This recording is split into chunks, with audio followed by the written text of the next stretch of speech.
안녕하십니까, 단윤진입니다. 우리는 지금 율곡 선생님의 그 도통의식에 대해서 계속 공부하고 있죠. 오늘은 그 율곡의 도통의식 네 번째 시간이 되겠습니다. 우리 지난번에는 그 복희시에서 주공까지에 대해서 공부했고요. 오늘은 이제 그 도를 집대성한 공자님, 이 유학의 창시자라는 어마어마한 인물, 이 공자에 대해서 공부를 하도록 하겠습니다. 공자 같은 경우는 제가 이 사진을 찾아봤습니다. 공자 선생님 이렇게 생기셨죠. 공고. 그래서 BC 551년에서 479년까지 생물연대가 이렇게 됩니다. 공자는 실존 인물이죠. 그래서 공자의 그런 어떤 뭐랄까 이 가장 주요 저서가 뭐죠? 공자하면은 딱 나오는 게 바로 논어죠. 논어. 이건 제가 그냥 여러분들의 그런 어떤 이해를 돕기 위해서 그림을 몇 편 넣었는데요. 그래서 그 논어 같은 경우는 이제 공자가 지은 책, 공자와 그 제자들과의 문답집이죠. 그래서 인간 삶의 지혜를 모은 책이다라고 얘기하고 있고요. 인간이나 그 삶, 인간의 삶이나 사회에 대한 공자의 고민에 대한 이렇게 뭐랄까 이야기들이 수록되어 있습니다. 아시겠지만 뭐 공자 논어는 너무 유명하죠. 뭐 안 보신 분들이 혹시라도 계신다면 꼭 보십시오. 정말 대단한 책입니다. 네, 그러면은 이제 여기 보면 이제 우리는 그 이 율곡이 얘기한 그 공자에 대해서 공부를 하고 있는데요. 율곡의 그 이 공자에 대해서 얘기하면 처음에 이 얘기가 먼저 나옵니다. 공자가 말하였다. 그래서 이제 이 나는 15세의 학문의 뜻을 두었다. 15세 지우학부터 나와요. 지우학부터 나오는데 요걸 이제 우리 또 그 주자 선생님이 어떻게 번역을 하였는가, 어떻게 주석을 하였는가 하나하나 살펴보도록 하겠습니다. 이 주자가 말하였다. 옛날에는 그 15세에 대학에 들어갔는데 여기서 말한 학문이란 곧 대학의 진리이다. 지금 우리가 얘기하는 유니버시티는 아닙니다. 여기 대학은. 어쨌든 그래서 여기에 뜻을 두었다는 것은 생각이 늘 여기에 있었다는 것이어서 이것을 익히는데 실증내지 않았다는 것이다. 공부를 얘기하는 거죠. 우리 학문을 이야기합니다. 15세에 학문에 들어갔다. 그래서 학문하는 데 뜻을 두고 거기에다가 실증을 내지 않고 열심히 공부하였다. 라는 것을 이야기하고 있죠. 그러다가 이제 30이 되죠. 30이 되면 이립이라고 합니다. 30이 되어서 자립하였다. 이것 역시 이제 주자가 이 부분에 대해서 이제 주석을 하고 있는데 자립할 수 있으면 지키는 것이 견고하여 뜻을 두는 것을 일삼을 필요가 없다. 우리도 그렇지 않습니까? 우리 15세 때는 뭐 학교 다닐 나이죠. 중학생쯤 되나요? 열심히 공부하고 30쯤 되면 이제 경제적으로 독립들을 하죠. 집에서 다들. 그래서 이제 자기 자립해서 살아가는 그런 나이가 이제 30이라고 이야기를 하고 있죠. 그리고 이제 40은 뭘까요? 40은 부록이죠. 부록. 그래서 40세가 되어서는 마음속에 의심이 하는 마음이 그러니까 여겨지는 일이 없었다. 마음속에서 의심하여 수상하게 여겨지는 일이 없었다. 부록. 그래서 이 부분에 대해서도 이제 또 주자가 말하기를 사물의 당연한 이치에 대해 모두 의심되는 바가 없었으므로 아는 것이 밝아져 지키는 것을 일삼을 필요가 없었다. 그러니까 이치에 밝아지는 40쯤 되면은 흔들리는 바가 없어요. 미혹되는 바가 없다. 그런 이야기를 하고 있습니다. 여러분들은 그 말씀에 동의하십니까? 40에 미혹되는 바가 없나요? 어쨌든 40은 부록이에요. 부록. 그리고 이제 50이 되어서는 지천명. 하늘의 뜻인 천명을 알았다. 그래서 이 지천명은 천명은 이 곧 천도가 흘러가서 작용해서 사물에 부여되는 것인데 이것은 사물의 당연한 이치가 되는 까닭이다. 그래서 천명을 알았다면 아는 것이 그 정밀함을 다하여 부록 또한 말할 필요가 없다. 그래서 50이 되면은 이제 그 하늘이 나한테 명하는 것이 무엇인지 아는 그런 나이다라는 이야기를 하고 있죠. 그러면 60은 뭘까요? 60은 이순. 그래서 60세가 되어서는 귀로 듣는 것에 다 통달했다. 그래서 60이 되면 그 소리가 그 귀로 들어가면 마음에 통해서 이것이 어긋나고 거슬리는 것이 없었다. 이는 아는 것이 지극하여 생각하지 않고도 터득한다는 것이다. 이게 나이가 60쯤 되면은요, 누가 무슨 소리를 해도 그렇게 거슬리거나 불편하거나 불쾌하거나 그렇지 않다고 합니다. 진짜 그런지 모르겠지만서도. 그래서 왜 그러냐, 이게 60대면 아는 것이 많아지기 때문에 그냥 얘 그런 거구나 라고 이제 그 생각, 어떤 뭐랄까 뭐 특별히 굉장히 고민하고 그러지 않아도 그냥 알 수 있는 나이다 라는 이야기를 하고 있죠. 그러다가 이제 마지막 70이 되어서는 마음이 하고자 하는 때대로 따라도 법도에서 벗어나지 않았다. 종심소욕 부류고. 이게 70이 되면 이제 자기가 하고 싶은 대로 마음대로 해도 법도에 어긋나지 않는데요. 그래서 노인들이 되면은 상당히 뭐랄까 그 어떤 행동을 하더라도 이 어긋남이 없는, 어그러짐이 없는 그런 행동을 하게 된다라는 이야기를 하고 있습니다. 이 부분에 대해서도 이제 또 주자가 이야기하기를 종은 따르는 것이요. 종심소욕 분류구에서 종, 그 다음에 구는 법도가 되는 기구이니 원한 것을 만드는 것이다. 그래서 이 마음이 하고자 하는 대로 따라도 법도에 그 지나침이 없으니 이것이 편안히 행하고 힘쓰지 않아도 들어맞는 것이다. 그래서 이제 종심소욕 부류구까지 하면 이제 공자님은 생을 마감하시죠. 우리는 지금 너무 오래 살아서 80, 90까지도 사는데 공자께서 그때까지도 사셨다면 그거에 대해서 어떻게 말씀하셨을지 전 좀 궁금합니다. 어쨌든 공자님은 70까지 사셨죠. 73세인가 그때 들어가시죠. 아까 공자. 그리고 일단 이 부분은 다시 한번 제가 그림으로 그렸는데요. 이거는 이 표는 어디서 가져왔냐면은 제가 만든 거 아니고 성균관대학교 성균관대학교에서 성균논어라는 그 강의가 있는데 거기 만든 그 교재가 거기 PPT예요. 제가 또 이렇게 그 원전을 밝히면서 말씀드려야지. 거기 PPT에서 요 표를 만들었는데 너무 좋아서 제가 이걸 가지고 왔습니다. 아주 일목요연하게 잘 만들었죠. 지우학부터 종심소의 부류구까지. 그래서 15세 때 지우학, 30세 때 이립, 그 다음에 40세 때 부록, 50세 때 지천명, 60에 이순, 70에 종심소의 부류구. 그래가지고 이제 그 지우학부터 처음에 학문의 뜻을 두고요. 그 다음에 이립, 30에는 삶의 방향을 정립하고, 부록이 되면 이제 자기 자신에 대한 의식이 확고해지고, 지천명이 되면은 존재의 의미를 터득한다. 그리고 이순이 되면 삶의 이치를 터득하고, 종심소욕 부리고 70이 되면 이제 절대 사유에 경지해가지고 모든 것이 이제 투철해지는 시간에서 이제 인간의 삶이 이렇게 되어진다고 합니다. 여러분들은 여기서 지금 현재 나이가 어느 정도 되시나요? 지금 10대냐, 20대냐, 30대, 40대, 50대, 60대, 70대, 80대 넘으신 분들이 이 강의를 보시는 분은 계실지 모르겠지만 만약에 혹시 계시다면 본인의 삶을 한번 돌아보시고 자기 나이랑 비교해서 나는 지금 몇 세인가? 나는 지금 뭐 30대다. 나는 50대다. 나의 삶은 지금 어떠한가? 나는 50대인데 과연 지천명 했는가? 나의 천명을 아는가? 이런 거 한번 생각해 보시면 좋을 것 같습니다. 사실 고전을 공부하는 이유가 그래서 공부하는 겁니다. 여기 있는 거 뭐 문장 하나하나 외우고 한문 외우고 이거가 중요한 게 아니죠. 여기 있는 뜻이 과연 나한테 어떻게 도달되어서 내 삶을 얼마나 그 전환시키는가 이게 중요합니다. 사실 율곡의 성악지교를 배우는 이유도 그렇고 그리고 그 공자의 논어를 읽는 것도 그렇고 그게 뭐 서자서 아자 글은 글대로 좋은 글이야 글은 글대로 그렇지만 내 삶은 또 내 삶대로 서로 따로 국밥으로 놀면은 이게 아무런 의미가 없죠. 좋은 글을 읽었을 때 그 사람의 삶이 변화되어야 그 글의 의미가 있지. 아무리 책을 100권, 1000권 읽으면 뭐합니까? 사람이 하나도 변하지 않는 것. 그런 건 의미가 없죠.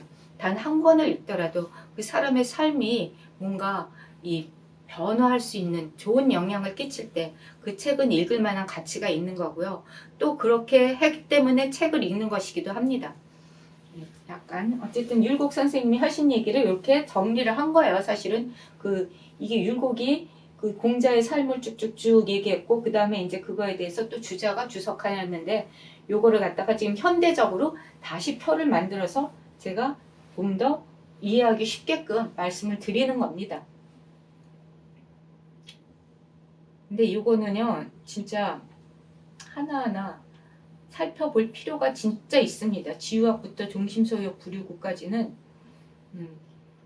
지금 말이 나왔으니까 조금 더 이야기를 하죠. 이 15세 기유학일 때는 삶의 원대한 목표를 세우는 시기예요. 그러니까 이게 우리 청소년기죠. 보통 청소년기. 그래서 이런 때는 이제 도덕적인 삶을 살 수 있게끔 진리를 깨우치는 과정이다라고 이야기를 하는데, 어쨌든 청소년 시대에는 나는 앞으로 어떻게 살 것인가 그런 생각이 있어야 되죠.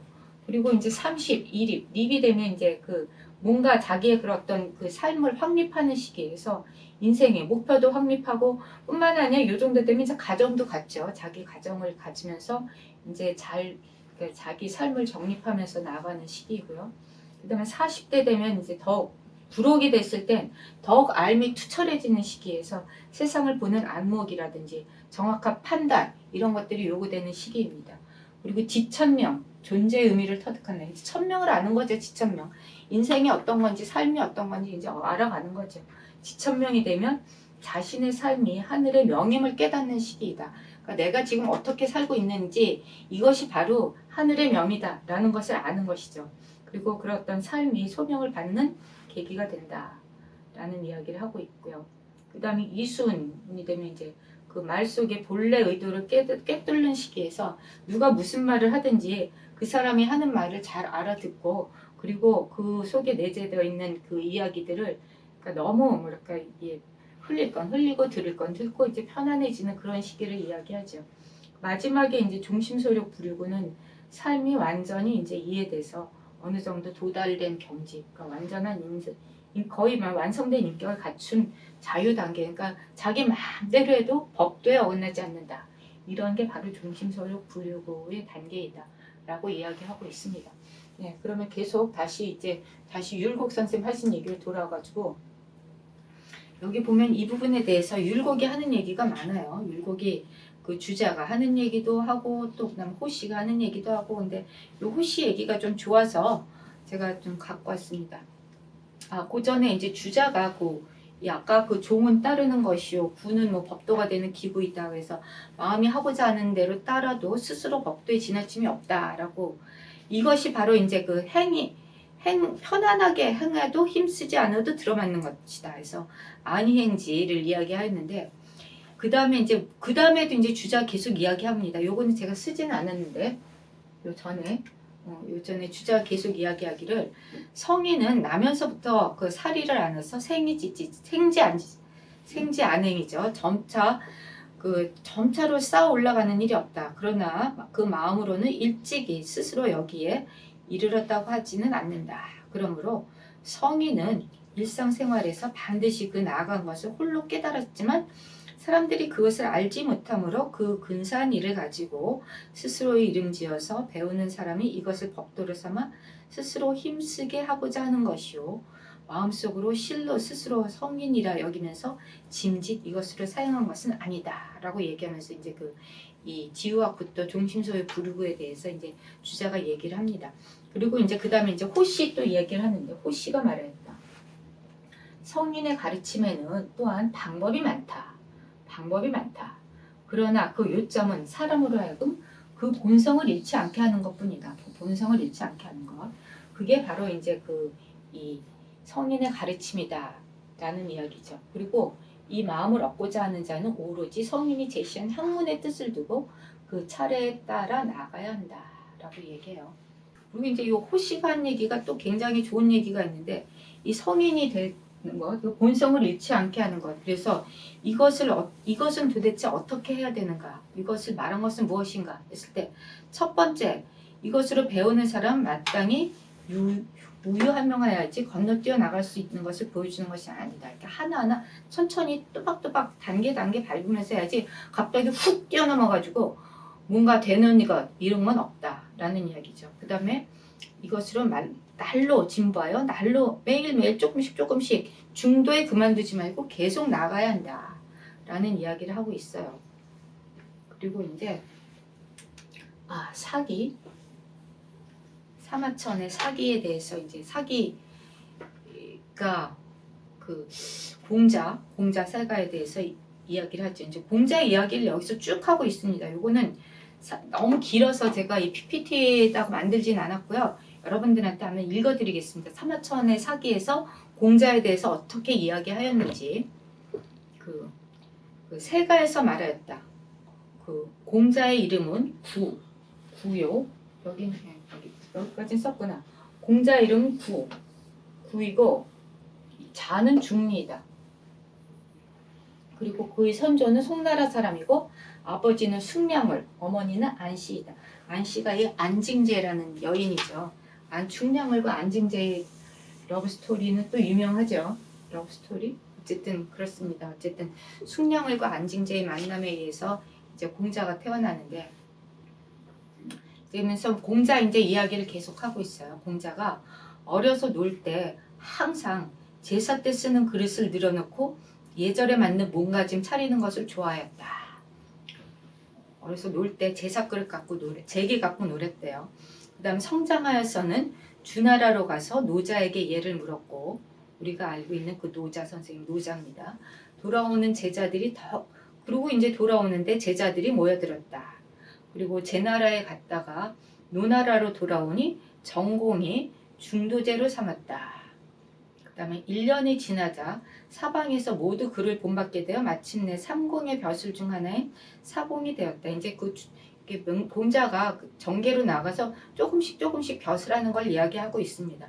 중도제가 됐다가 사공이 됐다가 마침내 이제 대사구가 되어서, 대사구는 이제 재상이에요. 재상. 그 당시 재상이 이를 대신하여 그 국정에 참여한 지 3개월 만에 노나라가 크게 다스려졌다. 그리고 제나라 사람들이 그때 이제 제나라에서 여자 악사를 보내서 공자의 활동을 방해하려 하였으나 방해하려고 이제 그 당시에 그 실권자, 개환자가 그들을 받아들였는데, 또 그 대부들 받아들일 뿐만이 아니라 또 교제를 지나서 제부들에게 나누어지는 번육이 그에게 나오지 못하도록 하였으므로 공자는 그것을 떠났다. 이제 제나라 원래 공자가 이제 그 노나라 대사구가 됐는데, 계속 이게 노나라를 이제 방해하기 위해서 제나라에서 뭐 악사들 보내고 뭐 이 뇌물 보낸 거지, 한마디로. 근데 그거를 이제 거기 실권자 개환자가 공자를 좀 시기했죠. 그래가지고 계속 공자를 이제 핍박하니까 공자가 떠나버렸어요. 그리고 위나라로 갔다가 다시 또 진나라로 갔다가 채나라로 갔다, 섬나라로 갔다, 초나라로 갔다. 그때부터 이제 그야말로 천하를 주유한다 그러죠. 이리저리 왔다리 갔다리 하면서 계속 공자는 이제 정착하지 못하고 돌아다닙니다. 그래서 그때 갔는데 초나라 소왕이 공자에게 자기를 주려고 했는데, 또 이 초나라의 영윤자서라는 사람이 반대해요. 그래가지고 또 그만두고, 그래서 다시 또 위나라로 가고, 위나라로 갔다가 다시 또 노나라로 가고, 이렇게 왔다리 갔다리 계속 하다 보니까 그때 나이가 68세가 되었다. 보통 14년간 돌아다녔다 그러죠. 한 나라에 정착하지 못하고 끊임없이 천하를 주유했다라고 이야기합니다. 그러다가 노나라는 결국 끝내 공자를 등용하지 못하였고, 공자 역시 벼슬을 원치 않았다. 이쯤 됐을 때 이제 공자가 거의 이제 70 가까이 돼서 더 이상 그래 이제 벼슬 그만해라. 그렇게 이제 본인도 그렇고 다른 나라에서도 이제 공자를 뭐 별로 쓰고 싶어 하지 않았어요. 왜냐면 공자는 너무 구구절절 옳은 말만 했기 때문에 세상 살아가는데 너무 예를 따지고 법을 따지고 도를 따지고 이러면은 살기 힘들죠. 그래서 사실 도외시 됐습니다. 근데 그렇게 했던 것들이 지금 공자 말을 지금도 듣고 있죠. 어쨌든 이 서전과 얘기를, 그러고 나서 이제 공자는 그때부터 저술 활동을 합니다. 그래서 서전을 저술하고 얘기를 저술하고 시경을 자술하고, 그래서 이제 악을 바로잡았다. 그리고 또 역경에 이제 그 주역이죠. 단전, 계사전, 그다음에 설계전, 문헌전 저술하고 이제 춘추를 짓고, 그러고 나니까 이제 제자가 거의 3,000명에 이르렀으며 그 중에 이제 유계에 통달한 자는 72명이나 되었다라고 이야기하고 있습니다. 어쨌든 공자님의 인생도 사실은 한 개인의 삶을 놓고 봤을 때는 좀 슬프죠. 별로 그렇게 출세도 못하고 돈도 못 벌고 뭐 고생은 지지리하고 그랬습니다. 그랬는데 그럼에도 불구하고 그분의 그런 삶이, 인품이, 학문이 너무 훌륭했기 때문에 많은 사람들이 그분을 추앙하고 지금까지도 추모하면서 살고 있죠. 예, 그 다음에 이제 그 중리는 아까 얘기했던 공자입니다. 공자는 요순이 말한 바를 조수라고 문왕무왕의 도를 헌장으로 삼았다. 위로는 천시를 본받고 아래로는 물과 땅의 이치에 따랐다. 네, 이 부분에 대해서도 이게 지금 무슨 말이냐. 그 주자가 이 부분에 대해서 다시 또 그 설명을 합니다. 주자가 말했다. 아, 이거 아니군요. 주자가 말했다. 이건 제가 이제 말씀드리겠습니다. 이 아까 조술했다 그랬죠. 요순이 말한 바를 조술했다는데 조술은 멀리 그들의 도를 추종했다. 종주로 삼는다. 라는 얘기고 그 다음에 헌장을 한다. 문왕과 무왕의 도를 헌장하였다. 헌장으로 삼았다 했죠. 그거는 가까이서 그 법도를 지킨다는 것이다. 그리고 천시를 못 받는다. 천시, 하늘의 때. 하늘의 때를 본받는다는 것은 자연의 운행을 본받는 것이요. 물과 땅이 다른다는 것은 천시를 본받는 것, 천시를 본받는 것은 이 자연의 운행을 본받고 물과 땅을 따른다는 것은 물과 땅이 일정한 이치를 따른다는 것이다. 그래서 다 내외와 본발을 겸하는 것이다. 라는 이야기를 하고 있습니다. 이것은 이제 땅이 받쳐주면 땅은 원래 모든 것을 다 실어주죠. 하늘은 모든 걸 다 덮어주고 감싸줍니다. 그리고 사계절이 변하고 해와 달이 번갈아가고 이런 것을 이제 다 성인의 덕이다라는 이야기를 하고 있어요. 그리고 이제 그 다음 계속 나오는데 요것도 이제 중용에 나오는 말입니다. 만물이 자라나나 서로 방해되지 않고 도가 병행하여도 서로 어긋나지 않는다. 소덕 대덕이 나오는데요. 소덕은 시내가 흐르는 것과 같고 대덕은 도노하게 교화하는 것이니 이것이 바로 천지가 위대한 까닭이다 라고 이야기하는데 이 부분에 대해서도 이제 주자가 말했다. 이걸 다시 또 주자가 설명을 해요. 이 부분이 무엇인가.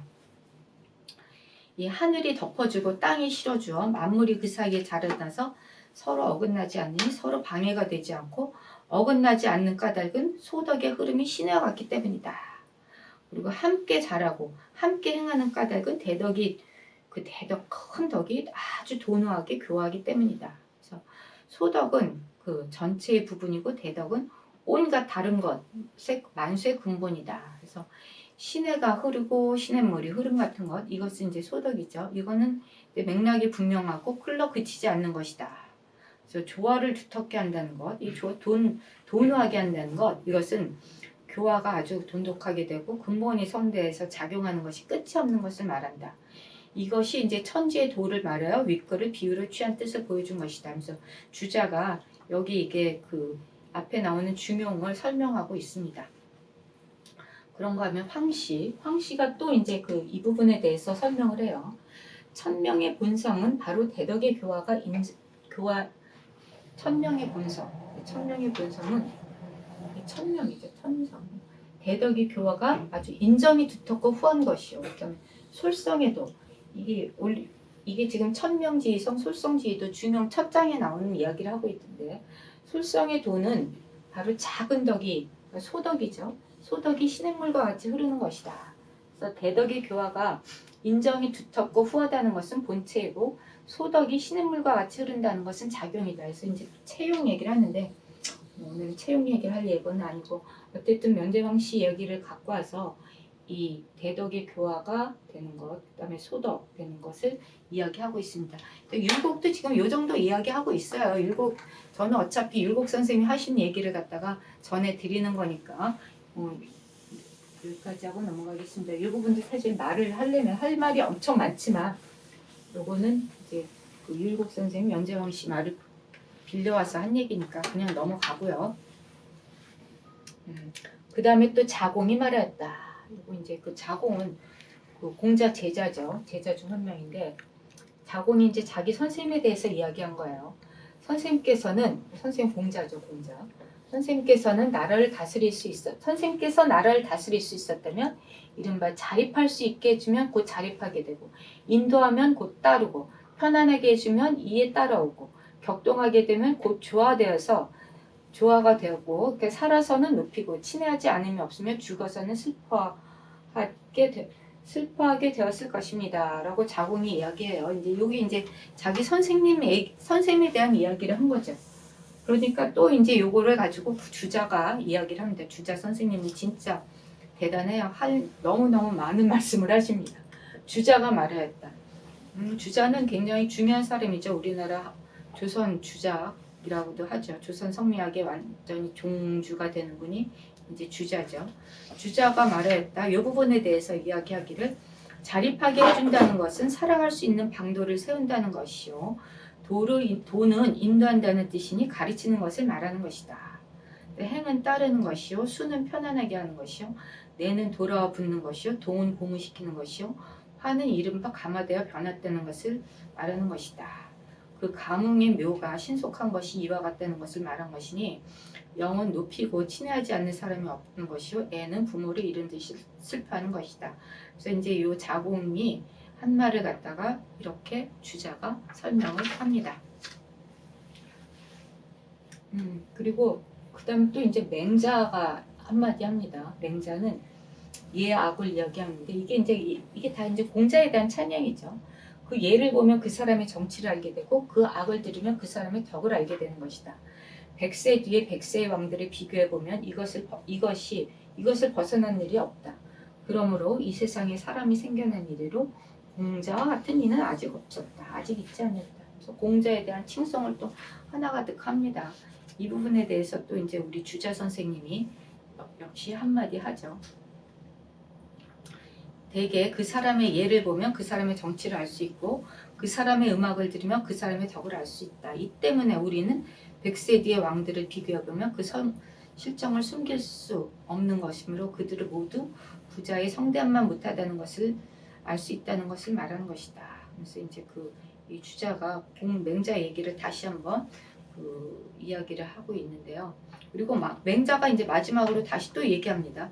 이 부분은 제가 PPT를 쓰지는 않았는데 말씀을 드릴게요. 맹자가 말했다. 공자 같은 일을 가리켜서 하나의 체계를 이루어 완성했다고 한다. 아까 우리 제목이 뭐였죠?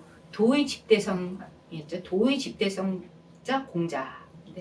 이 하나의 체계를 이루어서 완성한 것, 이것을 바로 집대성이라고 한다. 이 집대성은 바로 쇠로 악기를 만들고 음악을 시작해서 그러니까 쇠로 만든 악기로 음악을 시작해요. 옥으로 만든 악기로 음악을 끝낸다는 뜻이다. 그래서 금석의 소리라는 것은 조리를 시작하며 옥경으로 음악을 끝낸다는 것은 조리를 마치는 일이다. 조리를 시작하는 것은 지혜의 일이요, 조리를 마치는 것은 성스러운 일이다. 그래서 이제 예악으로 가지고 이제 이 공자를 설명하면서 이제 이 이야기를 마치고 있습니다. 그래서 마지막으로 보면은요, 여기서 이제 요 주자가 말했다는 주자 얘기가 또 좀 긴데, 요거를 주자 선생님 하신 얘기 그래도 한번 듣고 가죠. 악 얘기를 계속하고 있어요. 성이라는 것은 음악이 한번 끝나는 것이다. 그래서 서경에 이른바 순임금의 음악인 소소를 9번 연주했다는 것이다. 음악계는 8가지 악기의 음이 있으나 만약 한 음만을 독주할 때는 그 음이 독자적으로 처음과 끝을 이루어 하나의 소성이 되게 된다. 그래서 이제 악에 대한 얘기를 계속하고 있습니다. 그리고 이제 끝맺고 있는데 마지막으로 이제 율곡 선생님이 이 장을 끝내면서 자기 얘기를 하고 있죠. 그러니까 이는 지금까지 한 얘기는 모두 사물의 이치를 깨달아 통하는 것이 공자에 이르렀다 라는 얘기예요. 공자에 이르러 하나의 체계를 이루었으니 만세의 스승이 되었다는 것을 말하는 것입니다. 그러니까 공자가 이 모든 것을 다 그냥 집대성, 그러면 하나의 체계를 이뤄서 완성한 분, 그래서 이것이 만세의 사표, 만세의 스승이다 라는 이야기를 하고 있어요. 그리고 공자 이후로 그 도를 자기 몸에는 이루었지만 한 시대에도 행할 수는 없었습니다. 그래서 이제 공자 이후로 이 도통이 조금 끊어지는 거에 대해서 그 다음 장에서 이야기를 하고 있는데, 어쨌든 공자는 뭐 어마어마하고 굉장히 중요한 사람이죠. 이 공자의 중요성은 유학에 있어서 뭐 아무리 강조해도 뭐 부족함이 없습니다. 어쨌든 이 부분에 대해서 율곡도 역시 공자 이야기를 계속 하는데, 다음번에는 이제 그 공자 이후에 어떻게 도통이 단절되는가에 대해서 이야기를 계속하도록 하겠습니다. 네, 수고하셨습니다. 오늘은 여기까지 하겠습니다.